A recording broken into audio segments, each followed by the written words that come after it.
अस्सलाम वालेकुम, मैं जुल्किरन ताहिर। ईरान और अमेरिका में इस टाइम फौजी झड़पें जो हैं दोबारा से अरूज पर हैं। इसमें सबसे इंटरेस्टिंग पॉइंट जो है या सबसे ज़्यादा पूछा जाने वाला क्वेश्चन ये है कि ईरान जो रिस्पॉन्ड कर रहा है इस टाइम, तो वो रिस्पॉन्ड में अमेरिकन एसेट्स को या अमेरिकन अमेरिकन बेसिस को हिट कर रहा है in gulf region. Main targets Bahrain, Kuwait, उर्दन इन और कतर, इन चार ममालिक में जो अमेरिकन एसेट्स हैं, अमेरिकन बेसिस हैं, इनके ऊपर ईरान जो है भरपूर हमला कर रहा है। लेकिन इंटरेस्टिंगली यूएई यानी कि मुत्तहिदा अरब अमारात इस हमलों में इस मरतबा ईरान की वो प्रायोरिटी लिस्ट में नहीं है। एक भी हमला दुबई, अबू धाबी, शारजा किसी जगह पर नहीं किया ईरान ने। सबसे पूछा जाने वाला question why not this time around. पहले तो बहुत हमले हुए यूएई के अंदर, ईरान ने किए अमेरिकन एसेट या अमेरिकन बेसिस के ऊपर, अब क्यों नहीं? इसका आंसर आपको इस व्लॉग में मिलेगा, which is very very very interesting. लेकिन इससे पहले मैं थोड़ा सा आपको बताता चलूँ कि इस टाइम जो अमेरिका ने टारगेट किया है ईरान के अंदर, वो उसका मेन जो है साहिली दफाई निज़ाम, स्टेट ऑफ हरमूज़ के हवाले से ये जहन में रखिएगा। जो उसका साहिली दफाई निज़ाम है, रडार तनसीबात हैं और बहरी जो उसके दूसरे अहदाफ हैं, इनको टारगेट किया है अमेरिका ने।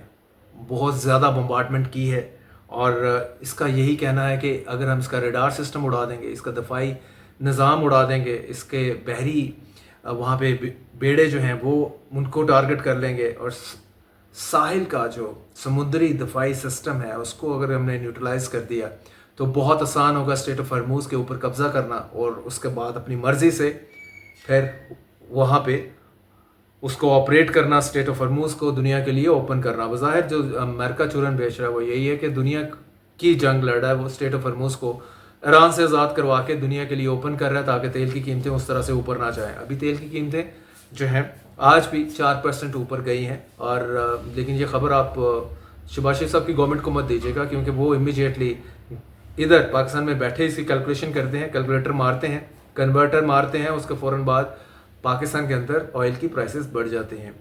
हाँ, लेकिन जब वो प्राइसेस नीचे आती हैं तब को आपको पता है कि इधर सारे कैलकुलेटर पाकिस्तान के अंदर जो है वो फेल हो जाते हैं और उस तरह का इम्पैक्ट रिलीफ अवाम को नहीं दिया जाता। This is a routine story और ये कोई मैं नई बात आपको इसमें नहीं बता रहा।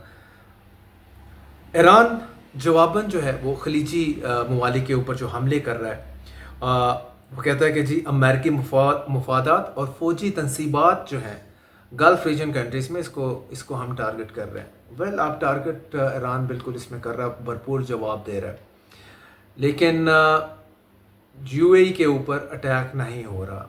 इसका आंसर ये है कि एक सीक्रेट एग्रीमेंट यूएई और ईरान के दरमियान तय पाया है। जो ख़बरें मज़ीद आ रही हैं या इसमें इंफॉर्मेशन मज़ीद लैंड कर रही है, इसमें बिलियंस ऑफ डॉलर्स की इन्वॉल्वमेंट अपनी जगह पे हो सकती है या है, लेकिन ये है कि ये एग्रीमेंट ये तय पाया है कि ईरान अब यूएई के अंदर अमेरिकन एसेट्स, अमेरिकन बेसेस और अमेरिकन जहाँ पे ठहरे हैं उन पर अटैक नहीं करेगा। मीन वो कह रहा है कि ठीक है, अमेरिकन को तो हमने टारगेट करना था, लेकिन चूँकि यूएई ने अब उनसे रिक्वेस्ट कर ली है, उनके साथ एग्रीमेंट तय पा गया है, तो यूएई के अंदर अब ईरान का अटैक नहीं होगा। दूसरी जानब सऊदी अरेबिया के अंदर भी नहीं अटैक कर रहा। वो रीज़न ईरान नहीं कर रहा, उसकी रीज़न सोली पाकिस्तान है। पाकिस्तान के सोल्जर्स वहाँ बैठे हैं, पाकिस्तान के फाइटर जेट्स वहाँ पे हैं, सो इसलिए उसको भी इम्यूनिटी हासिल है because of Pakistan Saudi Arabia को। और यूएई ने अपना बंदोबस्त खुद कर लिया है, क्योंकि पहले ईरान इसको बिल्कुल स्पेयर नहीं कर रहा था। पूरा इम्प्रेशन था कि यूएई जो है वो इसराइल के ब्लॉक में है। इंडिया, इसराइल, यूएई, ये तीन का ब्लॉक है मिडल ईस्ट में। इधर साउथ ईस्ट से ज्वाइन करता है इंडिया और मिडल ईस्ट में इसराइल और यूएई तो मौजूद हैं ही हैं। तो ये भी जो मामला थ्रू हुआ है, यूएई ने कुछ डायरेक्टली कुछ इनडायरेक्टली थ्रू इंडिया मामलात अपने सीधे किए हैं ईरान के साथ, जिसके बाद से मुसलसल 4 दिन अटैक होते रहे हैं, 4 से 5 दिन। टॉप ऑफ दैट बहरीन, उसके बाद कुवैत, फिर कतर, फिर उर्दन, रोमान में भी समहाउ एक दो अटैक हुए हैं। मिसाइल और ड्रोन्स इसमें ईरानियन गिर रहे हैं, American asset, American basis, American जहाँ पे ठहरे हुए हैं, लेकिन यूएई इसमें नहीं है। That is the only reason जो सीक्रेट एग्रीमेंट तय पाया है, जिसकी जो हमारे कन्वेंशनल मीडिया को भी उसकी खबर उस तरह से नहीं है, और ये खबर भी आपको शायद वेस्टर्न मीडिया ही लेके आए और बड़ी डिटेल के साथ लेके आए। You would soon come to know about it. अब क्वेश्चन ये है कि ये मामला तब आगे कितने मज़ीद बिगड़ेंगे। जो memorandum of understanding MOU Islamabad sign हुआ था बिटवीन ईरान एंड अमेरिका, उसकी अब क्या हैसियत है? अब बकौल डोनाल्ड ट्रंप की उसकी कोई हैसियत नहीं है, अब ये कागज़ का एक टुकड़ा है। लेकिन एट द सेम टाइम वो कहते हैं कि ईरान अब भी चाहे तो टेबल पर आ सकता है, हम बात करने के लिए तैयार हैं उससे, और लेकिन उसको वही करना होगा जो हम कहते हैं, यूरेनियम सरेंडर करनी होगी, यूरेनियम को परसू नहीं करना होगा, और साथ साथ स्टेट ऑफ हॉर्मूज को हर एक के लिए ओपन करना होगा। ये दो बड़ी शराइत हैं, बाकी सब सेकेंडरीज हैं। ईरान ये कहता है कि स्टेट ऑफ हॉर्मूज सारा कुछ जुड़ा है, मेरे फॉरेन एसेट जो आपने ब्लॉक किए हुए हैं सारे $12 बिलियन, वो इमीडिएटली उसको रिलीज़ करें, साथ में ये भी तय करें कि स्टेट ऑफ हॉर्मूज हर एक के लिए ओपन करने के लिए मुझे क्या मिलेगा eight the end of the day.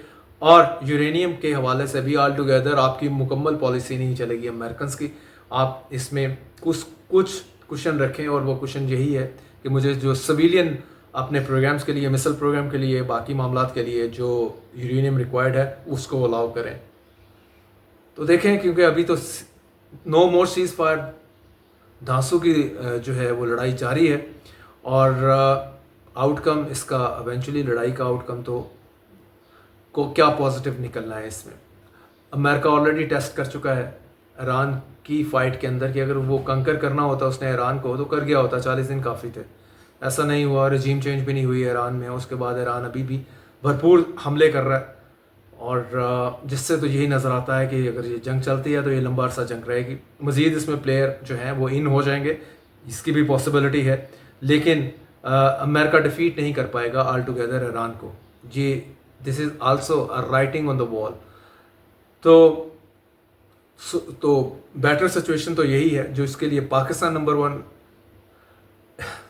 Qatar पे हंसी मुझे इसलिए आ रही है कि वो फुल टाइम मीडिएशन की एफर्ट भी कर रहा है, और अपने अंदर जो है धमाके भी उसके हो रहे हैं। मीन मिसाइल और drone attack from Iran American basis assets के ऊपर चल रहे हैं। तीसरे नंबर पे इजिप्ट है।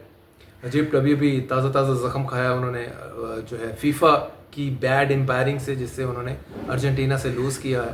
खैर दैट वाज ऑफ द कफ, मैंने कहा कमेंट कर दूँ साथ में। फोर्थ नंबर पे तुर्किया है। तुर्किया में भी आज जो है वो हमारे जो है फील्ड मार्शल साहब जहाँ आसिम मुनीर वो लैंड किए हैं 2 दिन के विज़िट के ऊपर। उनका प्राइमरली यही है कि ये किसी तरह से सीज़ फायर दोबारा से इंश्योर की जाए बिटवीन ईरान एंड अमेरिका। तो ये 4 कंट्रीज़ हैं, पाकिस्तान, मिस्र, कतर एंड तुर्किया, जो कि भरपूर एफर्ट्स दोबारा से कर रहे हैं सीज़ फायर हो और दोबारा से ये नेगोशिएशन टेबल पे आएँ वारिंग पार्टीज़ और चीज़ें सॉर्ट आउट करें। अदरवाइज़ तो प्रॉब्लम ही प्रॉब्लम है। पाकिस्तान के लिए बुरी खबर इस हवाले से बन जाती है कि ऑयल प्राइसेस जो हैं वो ज़्यादा शूट अप कर जाती हैं और एवरी कमोडिटी को आग लग जाती है। तो ये हमारा टॉप ऑफ द कंसर्न है। इकॉनमी हमारी ऑलरेडी फ्रिजाइल है, तो सस्टेन नहीं कर पाते इस तरह की जो सिचुएशन मिडल ईस्ट में बनी हुई है। सो लेट्स सी क्या सिचुएशन बनती है at the end of the day. लेकिन one thing is for sure, UAE का मैंने बताया, हर कोई यही सोच रहा होगा कि यूएई के ऊपर क्यों नहीं अब अटैक कर रहा। यूएई के साथ सीक्रेट एग्रीमेंट में चला गया है ईरान, इस पर अब दोबारा अटैक नहीं होगा। Thank you.